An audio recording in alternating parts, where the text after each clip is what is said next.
बिस्मिल्लाहिर्रहमानिर्रहीम। अस्सलाम वालेकुम। मैं हूं प्रोफेसर तारिक महमूद कादरी और आप देख रहे हैं मैथ सिटी। थ्योरी के इस लेक्चर के अंदर आज हम एक रिज़ल्ट डिस्कस करने जा रहे हैं जिसमें ये कहा गया है कि show that every integer can be written in one of the following forms 3n, 3n plus 1 and 3n minus 1। इसमें यह कहता है कि कोई भी अगर आपको इंटीजर दिया हो तो आप उसको जो तीन फॉर्म्स हैं इनमें से किसी एक में लिख सकते हैं, यानी कोई भी इंटीजर हो तो वो इन तीनों में से किसी एक फॉर्म में उसको एक्सप्रेस किया जा सकता है। मसलन फर्ज करें कि मेरे पास इंटीजर है 9, तो आप सिंपली इसको लिख सकते हैं 3 इंटू 3, यानी 3 का मल्टीपल ये हो गया, तो ये बन गया 3n। तो जाहिर है कि अगर कॉमन सेंस भी आप यूज करें तो कोई भी इंटीजर होगा वो या 3 का मल्टीपल होगा या नहीं होगा। अगर 3 का मल्टीपल होगा तो वो 3 इंटू समथिंग लिखा जा सकता है, यानी 3n फॉर्म बन जाएगी। और अगर वो 3 का मल्टीपल नहीं है तो फिर क्या होगा, 3 के मल्टीपल से या एक ज़्यादा होगा या एक कम होगा। और फर्ज करें हमारे पास एक हम 10 ले लें और एक 8 ले लें। अब ये तीन नंबर्स हैं, ये 3 का मल्टीपल है, ये 3 के मल्टीपल से एक ज़्यादा है और एक ये कम है, तो इसको आप लिख सकते हैं 3 का मल्टीपल 9 प्लस 1, और 3 के मल्टीपल को हम कह सकते हैं इस फॉर्म में लिखा जा सकता है, तो ये बन जाएगा 3n प्लस 1। और अगर 8 की बात करें तो इसको लिख सकते हैं 9 माइनस 1, यानी 3n माइनस 1 फॉर्म बन गई। तो कोई भी जो हमारे पास इंटीजर्स हैं वो इन तीन कैटेगरीज में ही फॉल करते हैं। मसलन अगर आप 11 लेते हैं तो 11 क्या है, 12 माइनस 1, तो 3 का मल्टीपल आ जाएगा 12 और माइनस 1 आ जाएगा। फिर 12 पे चले जाएं तो वो 3 का मल्टीपल है, 3 इंटू 4 लिखा जा सकता है उसको, यानी 3 इंटू 4 लिखेंगे तो यही दोबारा 3n बन जाएगा। तो n से मुराद कोई भी इंटीजर हो सकता है नहीं, 3 का मल्टीपल। अब 13 पे जाए तो फिर वही बात है 12 प्लस 1, यानी 3n प्लस 1। अब 14 पे जाते हैं तो अगेन 15 माइनस 1, यानी 3n माइनस 1। तो अगर आप वैसे कॉमन सेंस में भी देखें तो कोई भी इंटीजर जो है हमारे पास या वो 3 का मल्टीपल होगा या 3 के मल्टीपल से एक ज़्यादा होगा या एक कम होगा। तो कोई, इसका मतलब है कोई भी इंटीजर जो हमारे पास है उसको आप लिख सकते हैं, क्या लिख सकते हैं, 3n प्लस 1 या 3n माइनस 1। तो इन तीनों में से किसी एक फॉर्म में इसको लिखा जा सकता है। तो अब चलते हैं इसकी प्रॉपर प्रूफ की तरफ। अच्छा, इसको प्रूव करने के लिए हम डिवीजन एल्गोरिथम को यूज करेंगे, यूक्लिडियन एल्गोरिथम भी जिसे कहते हैं। पिछले लेक्चर में हमने बड़ी डिटेल से उस पर बात की थी, उसका प्रूफ भी किया था। अब यूक्लिडियन एल्गोरिथम है वो क्या कहता है, वो ये कहता है कि अगर आपके पास दो इंटीजर हैं a और b, तो आप इसमें से जो a जो है वो बड़ा है b से, तो आप लिख सकते हैं a is equal to b into something, यहाँ पे कोई भी q और प्लस r।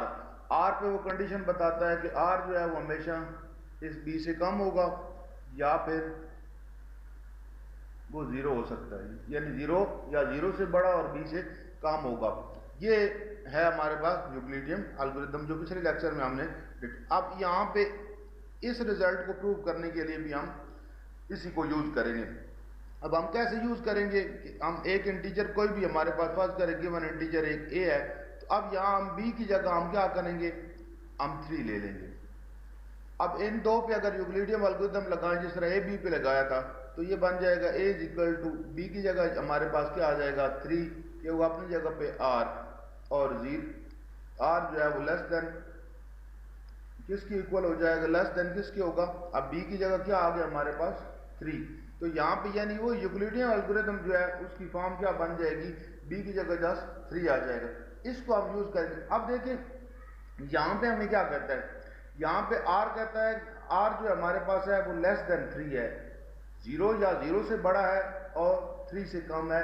और ये सारी हम बात जो कर रहे हैं पूरी नंबर थ्योरी में, ये हम इंटीजर्स की बात कर रहे हैं। तो वो इंटीजर जो 3 से बड़े छोटे हों और 0 से बड़े हों, तो वो 1 और 2 है और साथ 0 भी जो कि इक्वलिटी का साइन है। तो इसका मतलब है आर की वैल्यू ये 3 हो सकती हैं, 0, 1 और 2, क्योंकि यही वो इंटीजर्स हैं जो लेस देन 3 हैं, 0 और 0 से बड़े हैं। तो ये अब हम चलते हैं इसको प्रॉपर उसकी फॉर्म में लिख के देखते हैं।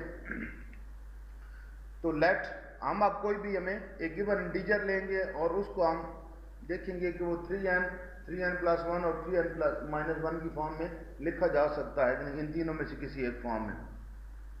Late a be any integer, अब एक इंटीजर ले लिया, देन बाय डिवीजन एल्गोरिथम के मुताबिक हमें दो इंटीजर्स मिल जाएंगे क्यू और r such that a is equal to 3q plus r, यानी बी की जगह हमने अब यहाँ पे डिवीजन एल्गोरिथम में 3 लिया है तो यहाँ पे भी 3 आ जाएगा। R is less than 3 greater than r equal to 0। जैसे कि मैंने आपको बताया है कि अब आर की वैल्यू यहाँ पे क्या हो जाएंगी, 0, क्योंकि हम कहते हैं कि since r is greater than r equal to 0 and less than 3, therefore r is equal to 0, 1 और 2। आर की ये 3 वैल्यू हो सकती हैं। अब हम बारी बारी तीनों केस डिस्कस करते हैं कि जब आर 0 होगा, यानी कोई इंटीजर हमें गिवन है और हमने उसको 3 के साथ डिवाइड किया है, ठीक है जी। डिवीजन एल्गोरिथम में क्या है, डिवीजन है ना, ए को रखा है इनसाइड, 3 से डिवाइड किया है। अगर रिमाइंडर 0 आया है तो फिर क्या होगा, अगर रिमाइंडर हमारे पास 1 आया है तब क्या होगा, रिमाइंडर 2 आया है तब क्या होगा। ओके जी, तो सबसे पहले हम देखते हैं कि r इज इक्वल टू 0, अगर r 0 है तो यहाँ 0 लगा देंगे 1 में, तो हमारे पास a is equal to 3q आ जाएगा। अब q कोई भी इंटीजर हो सकता है, अब q जस्ट रिप्रेजेंटेशन है ना, तो q की जगह आप n ले सकते हैं, तो रिप्लेस कर देंगे। तो यानी जब हम किसी नंबर को 3 से डिवाइड करवाते हैं a को और रिमाइंडर हमारे पास 0 आता है, तो इसका मतलब है वो नंबर 3 का मल्टीपल है, यानी उसको 3n फॉर्म में लिखा जा सकता है। जैसे मैंने आपको एग्जांपल 9 की दी थी, जैसे एग्जांपल मैंने आपको 12 की दी थी, जैसे 15 एंड सो ऑन, 3 की जितने मल्टीपल, यानी इसका मतलब है कि अगर a जो है वो 3 का मल्टीपल होगा तो उसको हम किस फॉर्म में लिख सकते हैं, 3n फॉर्म में, या 3 इंटू समथिंग लिख सकते हैं। अब दूसरा केस क्या है कि अगर आप डिवाइड करवाते हैं a को 3 से और आपके पास रिमाइंडर 1 बचता है, तो फिर क्या बनेगा, फिर 1 में क्या आ जाएगा, r की जगह 1 लगा दें, तो a is equal to 3q plus 1। अब q एक जस्ट सिंपल रिप्रेजेंटेशन है, q की जगह अगर हम n लगा देंगे तो ये बन जाएगा a is equal to 3n plus 1। इसका मतलब है जब रिमाइंडर 1 बचेगा, जिस तरह 10 के केस में 1 बचता है, क्योंकि जो भी 3 की मल्टीपल से एक बड़ा होगा तो ज़ाहिर रिमाइंडर उसका जब डिवाइड करवाएंगे, आप सिंपल डिवीजन आप करवाते हैं, मतलब ये आपके पास 10 है, आप 3 से डिवाइड करवाते हैं तो आपके पास रिमाइंडर क्या बचता है, r इज इक्वल टू 1। तो जब भी वो 3 के मल्टीपल से एक बड़ा होगा यानी रिमाइंडर 1 बचेगा, उस टाइम हमारे पास जो फॉर्म बनेगी is equal to 3n plus 1 बनेगी।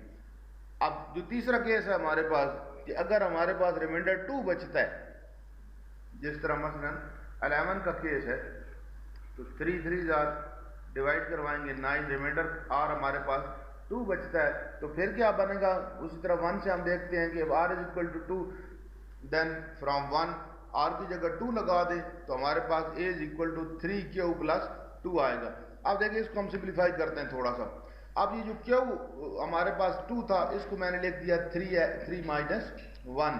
अब इसको जब 3 माइनस 1 लिखिए तो ये दोनों 3 की मल्टीपल है, 3 कॉमन लिया जा सकता है, यहाँ से आप 3 कॉमन लें तो 3 और एक इंटीजर है q प्लस 1, ये कोई भी इंटीजर हो सकता है, इसको अगर आप n लिखना चाहें तो लिख सकते हैं, q प्लस 1, q इंटीजर है तो q प्लस 1 भी इंटीजर होगा, तो ये बन जाएगा 3n minus 1 replacing q plus 1 by n।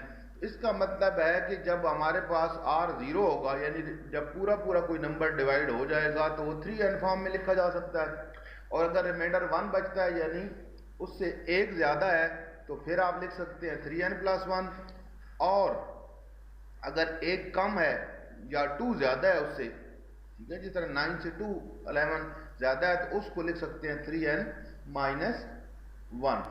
तो इससे पता चला कि कोई भी गिवन इंटीजर है उसको इन 3 फॉर्म में से किसी एक में हम लिख सकते हैं, और यही हमारा रिजल्ट था। Hence every integer can be written in one of the following forms, 3n, 3n+1 and 3n-1। I hope कि आपको समझ आ गई हो। आज के लेक्चर में इतने ही, मिलते हैं नेक्स्ट लेक्चर के साथ। अल्लाह हाफिज़।